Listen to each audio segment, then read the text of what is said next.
Bonjour et bienvenue dans les rendez-vous psycho. Aujourd'hui, nous abordons un sujet délicat mais crucial qui touche de nombreuses personnes, les difficultés au sein d'un couple. Pourquoi certaines relations suscitent-elles de la souffrance plutôt que de l'épanouissement? Quels sont les facteurs sous-jacents qui contribuent à cette dynamique complexe? Laurence Dispo, experte dans le domaine de la sexualité et des relations, partagera ses perspectives éclairées et ses conseils avisés pour comprendre et surmonter les défis qui peuvent surgir dans nos relations les plus intimes. Laurence Dispo, bonjour. Bonjour Émilie. Merci de nous faire encore ce grand plaisir d'être avec nous pour répondre à nos questions et préoccupations. Alors tout d'abord, pour démarrer ce sujet, est-ce normal de souffrir en couple?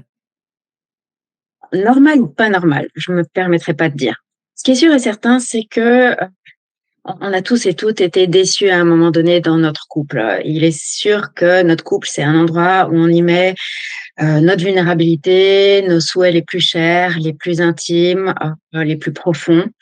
Et on a pas mal d'attentes vis-à-vis du couple. On a des attentes de se sentir aimé, bien évidemment, se sentir soutenu, se sentir en sécurité, se sentir compris, se sentir désiré aussi. Donc toutes ces attentes, à un moment donné, il va y avoir une déception, hein. Je pense chez chaque couple, ça fait partie. Je pense que surtout si on a pas mal d'années avec une personne, il y a des moments où il va y avoir des petits couacs, hein, ou des grands couacs, hein. Alors, ce qui peut se passer dans ces moments-là, il y a un peu trois cas de figure, je pense. Un cas de figure, c'est je sens que ma légitimité en tant que personne est remise en compte ou en remise en question. C'est-à-dire, voilà, je me sens pas suffisante, je me sens pas assez bonne comme conjointe ou assez bon comme conjoint ou assez bon ou bonne comme personne. Donc là, il va y avoir une remise en question vraiment de ma valeur. Deuxième cas de figure, c'est le couple est remis en question. C'est l'effondrement du mythe. Tiens, on croyait qu'on était unique, on croyait qu'on allait faire la vie ensemble, on croyait qu'on avait vraiment quelque chose de spécial. Et puis, patatras, il y a tout qui se casse la figure. Et là, est-ce qu'on peut vraiment compter sur ce couple? Est-ce qu'on est fait pour être ensemble? Troisième cas de figure, c'est les émotions, les vulnérabilités du passé qui ressurgissent. C'est-à-dire, voilà, on a eu telle ou telle relation avec nos parents ou d'autres relations sentimentales qui ont un petit peu creusé des vulnérabilités en nous. Et la crise de couple ou la souffrance ou la déception dans le couple va réactiver ces filtres, le filtre de, par exemple, l'autre ne sera pas là pour moi ou l'autre n'est pas là pour moi. Ou alors, au contraire, le filtre de l'autre est envahissant, l'autre est intrusif. Toutes ces choses qu'on a vécues dans nos relations précoces viennent ressurgir, viennent reprendre de la place. Là, on peut vraiment se trouver en difficulté psychologique face à ce moment de désarroi dans le couple. D'accord, donc plein de raisons effectivement dans la vie de couple pour avoir quelques souffrances, quelques heurts. Pourquoi arrive-t-il que l'on se sente seul dans son couple? On peut se sentir seul dans son couple et c'est vraiment une des pires situations, je trouve, hein, quand une personne se dit ou me dit en consultation, je me sens tellement seule, hein, ou dit au conjoint ou à la conjointe, je me sens tellement seule. Et c'est là qu'on voit vraiment la vulnérabilité, hein, de l'être humain dans son couple. Être ensemble, mettre les moyens, faire des efforts, essayer de s'exprimer, essayer de communiquer et se sentir quand même seul. Alors, un cas de figure, c'est j'essaye de communiquer, je m'exprime, mais je me sens pas compris, je me sens pas entendu parce que l'autre parle un autre langage. Alors, peut-être que l'autre parle un autre langage. Vous connaissez la théorie des langages de l'amour, hein, de Gary Chapman. Il y a certaines personnes qui vont communiquer leur amour en faisant des cadeaux, d'autres personnes qui vont communiquer leur amour en étant tactiles, d'autres personnes qui vont rendre des services, d'autres personnes qui vont simplement être présentes. Donc, et d'autres personnes encore qui vont faire des compliments, parler, échanger.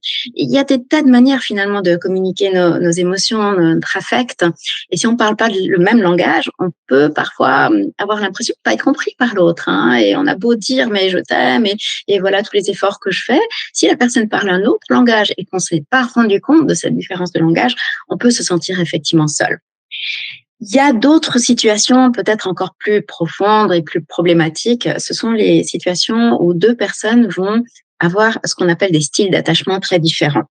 Imaginons que j'ai un style d'attachement plutôt anxieux. Ça veut dire que quand je veux chercher mon partenaire, je vais aller essayer de le faire réagir. Je vais exprimer mes angoisses en lui faisant des reproches ou des critiques, en lui disant t'es pas assez présent. Je vais aller le chercher.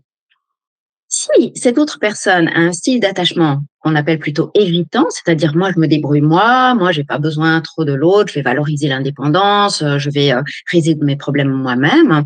Si l'autre en face de moi a ce style d'attachement plutôt évitant, il va plutôt avoir tendance à réagir à mes provocations entre guillemets en prenant la fuite, en partant dans le retrait. Il va aller boire un verre, il va aller faire du sport, il va travailler beaucoup. Euh, Pourquoi? Parce qu'il se sent incompétent, il se sent impuissant, il se sent pas à la hauteur. Hein. Parce que ce qu'il va entendre, c'est pas chérie, viens ici. Ce qu'il va entendre, c'est chérie, tu n'es pas bon, tu n'es pas capable, tu me rends pas heureuse. Hein. Dans ces situations-là, on va effectivement se sentir seul aussi parce que on est en train de chercher l'autre comme on peut, mais pas de la bonne manière. Évident, hein, les relations de couple et puis la communication également, c'est tout un processus, un jeu, un enjeu souvent aussi. La vie de couple, ce sont des hauts, des bas. C'est ainsi, c'est comme ça, et c'est ce qui fait aussi le charme. Mais comment savoir si on est malheureux dans sa vie de couple? Quelle bonne question se poser? Savoir s'il ne s'agit pas juste d'un mauvais moment dans la vie du couple. C'est vraiment une bonne question à laquelle malheureusement j'ai pas de réponse. Parce que c'est vraiment personnel et c'est vraiment subjectif. Hein. Je pense que la question un peu universelle à se poser, c'est est-ce que je suis suffisamment heureuse par rapport à mes besoins? Qu'est-ce que je demande au couple? Et est-ce que je suis entendue dans la demande profonde et essentielle que je fais au couple? C'est-à-dire, si ma demande vis-à-vis du couple, c'est de me sentir accompagnée, est-ce que je me sens suffisamment accompagnée? Si ma demande au couple, c'est d'avoir une vie sexuelle épanouie, est-ce que c'est le cas? Si ma demande au couple, c'est de me sentir en sécurité, en confiance, est-ce que c'est le cas? Et puis, pour certaines personnes, être en couple, c'est plutôt de construire une famille ou alors de construire une maison, d'avoir des projets, de faire des vacances ensemble, d'avoir des bons moments. Tout dépend de ce qu'on demande au couple, les fonctions qu'on attribue au couple et si on est suffisamment entendu dans ces fonctions-là. D'accord. Et comment savoir si c'est la fin du couple et pas simplement un mal-être passager? C'est-à-dire, est-ce que c'est parce qu'on a l'impression qu'on a tout essayé? Est-ce qu'il y a des signaux où on se dit, bah là voilà, j'ai tout fait et je peux plus poursuivre dans cette relation? Mmh. Mmh. Nous, en tant que thérapeute de couple, on est souvent assez étonnés parce qu'on se dit, ça, c'est la fin du couple. Et en fait, non. Les gens perdurent, ils retrouvent un élan, ils retrouvent de l'espoir. Et d'autres situations, au contraire, on se dit, ouais, ils ont tout pour réussir. Et tout à coup, il y a un déclic. Il y a une des deux personnes qui dit, non, là, c'était vraiment le truc en trop. C'était la blessure de trop. Ça peut être une blessure au niveau de la confiance, par exemple. C'est souvent au niveau de la confiance hein, qu'il y a quelque chose qui vient se surajouter à une situation qui perdurait depuis des années, puis qui était somme toute tolérable, tout à coup devient intolérable parce qu'il y a cette blessure supplémentaire, souvent au niveau de la confiance. Donc parfois, on voit comme ça un espèce de déclic chez l'un, chez l'autre. Moi, je pose la question aux gens, si votre amour, si votre cœur était une pièce, est-ce que la porte, on pourrait l'envisager comme une porte fermée, complètement fermée, entrouverte, ouverte? Comment est-ce que vous vous sentez par rapport à l'ouverture de votre cœur? Sentiment amoureux étant tellement difficile à définir, à décrire. Moi, j'aime bien utiliser cette image-là, mais c'est vraiment une question très compliquée. Ouais, des enquêtes à mener et puis chacun est si différent également. Alors parfois, il Mmh. est difficile, de savoir d'où cela vient, comment on en est arrivé là et donc compliqué d'apporter des solutions. Quels conseils donner pour trouver l'origine du mal-être au sein du couple? Alors, pour trouver l'origine du mal-être, souvent, on va revenir à quand est-ce que ça a commencé à pécloter? Est-ce qu'il y a eu une blessure particulière? Est-ce que c'était justement une blessure au niveau de la confiance? Est-ce que c'était une blessure qui a fait penser à l'un ou à l'autre? Voilà, on n'a plus d'espoir. Je me sens pas suffisamment aimée, je me sens pas suffisamment comprise ou soutenue.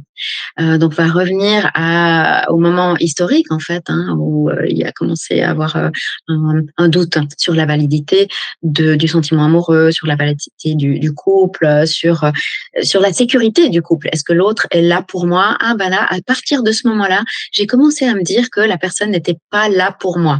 Je ne pouvais pas compter sur cette personne. Souvent, ça va être à ce moment-là que la blessure commence à à grandir. Et parfois, cette blessure est réparée. Souvent, les blessures sont réparées, puis on continue entretenir le couple et à trouver du bonheur dans le couple.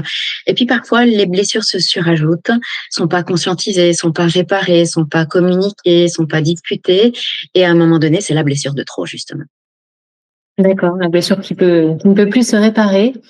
Merci beaucoup pour cet éclairage. Est-ce qu'on peut déjà faire un bref récapitulatif des raisons les plus courantes de cette souffrance dans le couple? Si on devait en citer 3.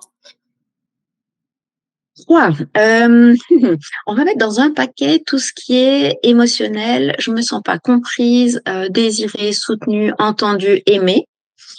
Un deuxième, ça pourrait être l'irruption des tiers ou le parasitage des tiers, la gestion des tiers. Ça peut être les enfants, ça peut être les beaux-parents, ça peut être le travail, ça peut être une maladie. Quelque chose qui vient empiéter sur l'intime du couple et qu'on n'arrive pas à gérer parce que peut-être on a des valeurs qui diffèrent un tout petit peu ou on a simplement des alarmes différentes. Tiens, moi je pense que la famille d'origine de l'un est un peu une menace et puis l'autre ne le voit pas de la même manière, voit pas une menace. On n'est pas d'accord sur en fait les tiers qui peuvent faire irruption dans notre couple. Et puis un troisième, ça pourrait être les besoins individuels qui passent à la trappe face aux besoins du couple. Comment être respectueux ou respectueuse par rapport à mes besoins tout en étant en couple? Est-ce que je peux me sentir à l'aise par rapport à moi-même tout en étant dans ce couple-là? Donc, c'est cette gestion de l'espace individuel et l'espace couple qui pourrait constituer la troisième raison, si vraiment on veut résumer à 3. Très bien, merci beaucoup. Et donc, vous êtes sexologue spécialiste des relations de couple. Vous apportez bien évidemment des solutions, des pistes de solutions en tous les cas aux personnes qui viennent vous consulter. Donc, de façon générale, pouvez-vous nous donner rapidement quelques conseils, pistes à explorer pour essayer de retrouver l'harmonie dans son couple? Juste une simple énumération. Oui, bien sûr. Premièrement, comment est-ce que j'exprime mes besoins? Comment est-ce que j'exprime mes émotions? Est-ce que je les exprime d'une manière aimante, par des demandes, ou est-ce que je les exprime par des critiques et des reproches? Deuxièmement, est-ce que je suis consciente de ce que ça génère en l'autre? Est-ce que l'autre va prendre ça justement comme une mise à distance ou comme un appel à l'aide? Troisièmement, de quoi est-ce que j'ai besoin pour me réengager s'il y a eu une blessure? Il suffit pas de pardonner. De quoi est-ce qu'on a besoin pour réparer vraiment cette blessure, pour pouvoir se dire de nouveau que l'autre est là pour nous et qu'on est là pour l'autre, et que ce couple en vaut la peine. Merci beaucoup, Laurence, pour ce précieux éclairage. Donc, les relations de couple sont souvent un terrain complexe, mais cette discussion nous a fourni des éclairages précieux pour comprendre et surmonter les difficultés qui peuvent se présenter. Néanmoins, chaque individu et chaque relation sont uniques. Alors, si vous vous retrouvez face à des défis persistants, des questionnements intimes et des obstacles que cette entrevue n'a pas totalement dissipés, il est important de rappeler qu'il existe des professionnels qualifiés, prêts à vous accompagner. Laurence Dispo, en tant que sexologue expérimenté, vous êtes une ressource précieuse pour ceux qui cherchent un soutien personnalisé. Comment faire pour vous consulter? Vous pouvez me consulter en regardant le site internet sexologiecouple.com ou me contacter par email, évidemment. Si vous êtes en France, on peut faire des thérapies par Zoom. C'est un petit peu la mode actuelle. Très bien. Et on peut également retrouver peut-être sur votre site votre dernier ouvrage, c'est ça? Oui, tout à fait. Pour sexe et dépression. C'est le troisième livre qui vient de paraître mi-septembre sur, bien sûr, les interactions entre un épisode dépressif, la sexualité, la relation de couple et ce qu'on peut faire surtout concrètement pour faire face à cette maladie et se retrouver sexuellement, se retrouver sur le plan intime dans le couple. Un ouvrage très riche en bons conseils. Je vous le recommande si vous vous retrouvez confronté, vous ou un ami, à ce type de situation, dans ce type de situation. Et puis, bien sûr, donc je remettrai le lien vers la vidéo sur le même sujet et le lien vers votre ouvrage. Merci beaucoup, Laurence Dispo. Avec plaisir. Merci à vous. Et on se retrouve prochainement pour un tout autre sujet. Parfait. À bientôt. Et merci à toutes et à tous de nous avoir suivis. À bientôt.